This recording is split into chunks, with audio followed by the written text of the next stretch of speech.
It seems strange to me that I should have to write an essay such as this, claiming that Tamil is a classical literature. It is akin to claiming that India is a great country or Hinduism is one of the world's great religions. The status of Tamil as one of the great classical languages of the world is something that is patently obvious to anyone who knows the subject. To deny that Tamil is a classical language is to deny a vital and central part of the greatness and richness of Indian culture. India தன்னுடைய பெருமையை உணர்ந்திருக்குமானால் அந்த பெருமைக்கெல்லாம் மையமாக இருக்கிற ஒரு சிறப்பு தமிழுக்கு உண்டு. தமிழ் உயர்ந்து நிற்க மொழி என்று ஏற்றுக்கொள்ளப்படுவதற்கான எல்லா தகுதியும் உடையது.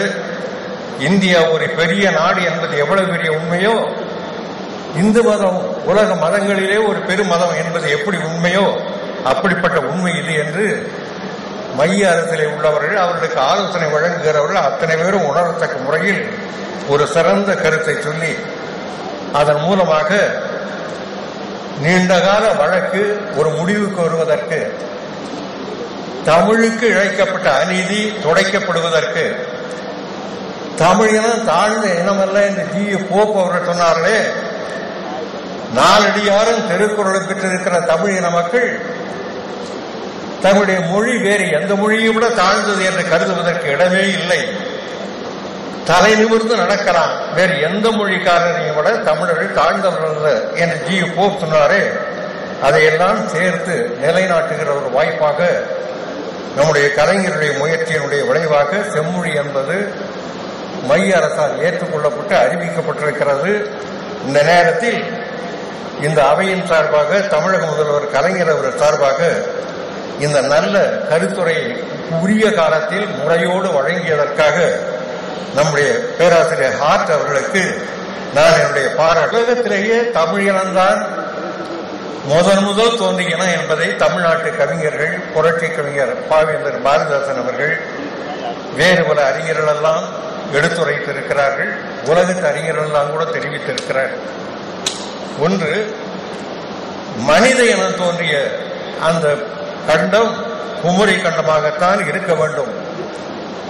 லெமூர் என்ற அந்த மனித இனத்துக்கு முற்பட்ட இனம், மனித இனமாக மாறி வந்த இனம், அந்த குரங்கினம் வாழ்ந்த பகுதி அந்த இடமாகத்தான் இருக்க வேண்டும். உயிர்கள் தோன்றுவதற்கான அதிக வாய்ப்புள்ள பகுதி நில நடுக்கோட்டு பகுதியாகத்தான் இருக்க வேண்டும். அந்த பகுதி ஒரு 50,000 ஆண்டு 1,00,000 ஆண்டுகளுக்கு ஒரு முறை பல முறை கடலில் மூழ்கி பல கடல் கொடுக்க ஆளாகி அழிந்து போகிற நிலையில் அழிகிற பகுதிகளில் இருக்கிற மக்கள் எல்லாம் வட திசையை நோக்கியும் மேற்கு திசையை நோக்கியும் பரவிய காரணத்தால் உலகத்தில் உள்ள பல நாடுகளில் பல நாகரிகத்தை உருவாக்குகிற அளவுக்கு ஒரு பெரிய வாய்ப்பு அந்த குமரி கண்ட மக்கள் மூலமாக உலகத்திற்கே கிடைத்தது. ஒரு பெரிய நாகரிகம், ஒரு வளர்ச்சி பெற்ற நாகரிகம், அது குமரி கண்ட நாகரிகம் என்று உலகத்திலே உள்ள பலரும் குறிப்பிடக்கூடிய ஒரு சிறப்பு இருக்குமானால், ஒரு பெரிய நாகரிகம் வளர்கிற போது ஒரு மொழி வளர்ந்தே இருக்க வேண்டும். ஒரு மொழி இல்லாமல் ஒரு நாகரிகம் இல்லை. மொழி இல்லாத மக்களிடத்திலே நாகரிகமோ பண்பாடோ தழைக்க முடியாது. அப்படிப்பட்ட நல்ல பண்பாடு தமிழ்நாட்டில் இருந்தது என்பதை ஒரு கவிதைக்காக சொல்கிறேன். புரட்சி கவிஞர் சொல்கிற போது, ஆதி மனிதன் தமிழன் தான், அவன் மொழிந்ததும் தென் தமிழ் தேர், மூதறிஞர் ஒழுக்க நெறிகள் முதலில் கண்டதும் தமிழகம்தான், காதல் வாழ்வும் புகழ் வாழ்வும் காட்டியதும் தமிழ் நான்மறைதான், ஓதும் அந்த தமிழ் நான்மறை உலகம் போற்றும் முத்தமிழ்தான், தமிழ் மொழியே நான்மறை என்றார். ஒரு மொழி மனித வாழ்வுக்கு தேவையான அடிப்படையான சிந்தனைகளை கொண்டதாக இருக்குமானால் அந்த மொழியே தான் நான்மறை. இந்த மொழி வேறு நான்மறை வேறு என்று பிரிக்க வேண்டிய அவசியம் இல்லை. நான்மறை என்று பிற்காலத்திலே அந்த நான்மறையை பார்த்து, இன்னும் சொல்ல போனால் அந்த நான்மறை 4 முறையாக இல்லை, ஒரு முறையாக தொடங்கி 3 முறை என்று வழங்கி, தென்னகத்திலே நான்மறை என்ற ஒரு வழங்குகிற வழக்கு அதற்கு முன்னால் இருந்த மறைகளை பற்றி இருந்த காரணத்தால் வடமொழியிலேயே நான்மறை என்று அதை பார்த்து ஆக்கிறார். அதே போல மானிடம் என்னும் ஓர் ஆதிப்பயிர் தமிழ் மக்கள் என்றே குறித்து ஆடுவோமே, கால்நடை வாழ்ந்திட்ட மனிதர்க்கெல்லாம் கதியினை காட்டினர் தமிழர் என்றே என்று உலகத்தாருக்கெல்லாம் தமிழர்கள் தான் நல்வழி காட்டினார்கள், நன்னறியை காட்டினார்கள்.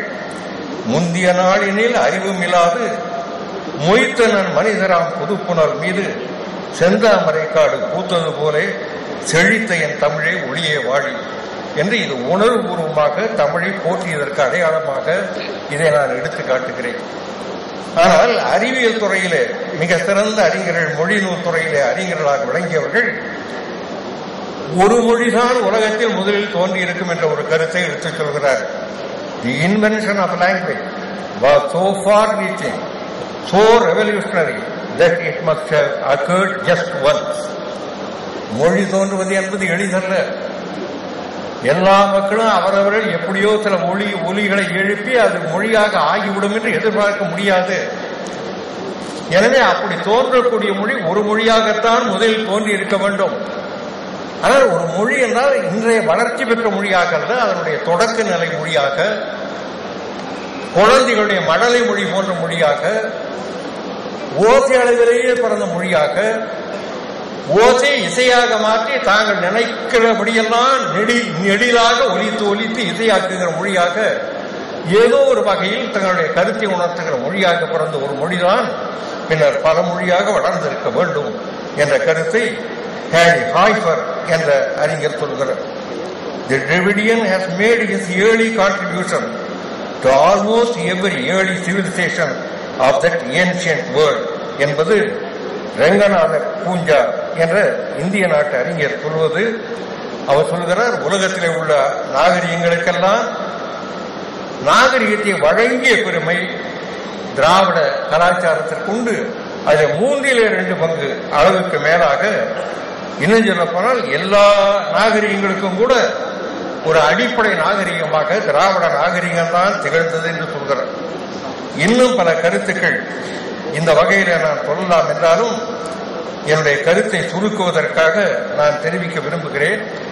இந்த உண்மைகளை பரிதிமார் கலைஞர் மிக தெளிவாக உணர்ந்தார். பரிதிமார் கலைஞர் டாக்டர் கால்வருடைய நூலை படித்தவர் தான். எல்லிசனுடைய கருத்துக்கள் பரிதிமார் கலைஞருக்கு தெரிவதற்கு வாய்ப்பில்லை. பரிதிமார் கலைஞர், மனோன்மணிய சுந்தரனார், அதற்கு அடுத்து மறைமலடிகள், ஏறத்தாழ அதே காலத்தில் MS பூர்ணலிங்கம் பிள்ளை, இந்த அறிஞர்களெல்லாம் தமிழை பற்றி ஒருவருக்கொரு உரையாடக்கூடிய வாய்ப்பு பெற்றிருந்தவர்கள். ஆனால் எப்படியோ நீண்ட காலம் வாழாத ஒரு சூழ்நிலை பரிதிமார் கலைஞருக்கு ஏற்பட்டது. பாரதியாருக்கே ஏற்பட்டது. ஒரு 33 வயது தான் வாழ்ந்தார் என்று கருதுகிறேன். 1880 ஆண்டு 1880 ஆண்டு அளவிலே படித்து 887 ஆண்டிலேயே அவர் தன்னுடைய கருத்துக்களை கட்டுரைகளாக வரைகிற நிலைமை ஏற்பட்டு செந்தமிழில் முதலாக தமிழ் மொழி செம்மொழி என்று அவர்கள் வரைந்து எழுதினார். உயர்தனிச்ச மொழியில் உள்ளபடி அவர்கள் பரிதிமார் கலைஞருடைய அந்த தமிழ் மொழி வரலாறு என்ற ஏட்டை படித்தால் ஒரு ஆழமான கருத்து போனார். மொழிகளுக்கு இடையிலே உள்ள தராதரத்தை ஆராய்வதற்காக எழுதப்பட்ட கட்டுரை அல்ல அது.